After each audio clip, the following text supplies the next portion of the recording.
In September 1913 in Montana, a cowboy, rider for the big CK Ranch and proving up on his own claim, traveled by horseback to a schoolhouse to attend a dance, the main social activity of the time. There he saw a young woman, 20 years his junior, and fell in love at first sight. The cowboy was Albert E. Dunn, and the young woman was Loretto L. McCann, a schoolteacher from North Dakota. She was visiting her brother, who was also a rider for the CK.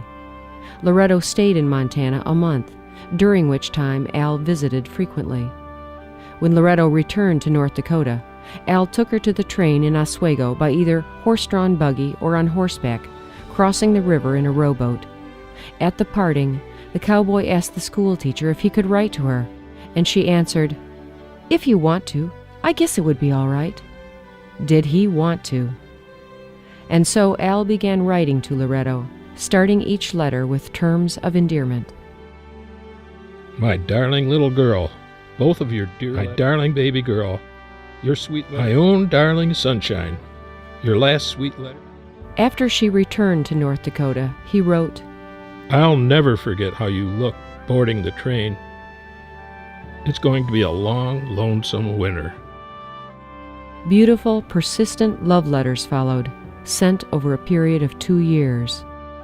This is the most beautiful day of the loveliest month in the year, so I think it is appropriate for me to write a letter to the loveliest girl in North Dakota. Dear, do you care if I tell you what I thought the first time I saw you? Well, this is what it was. There is my dream girl, the one I have been looking for 10 years. I never thought it possible there was anyone in the world as beautiful as she is. Your last letter was lovely, especially the last 3 words, and you cannot guess how many times I read them over.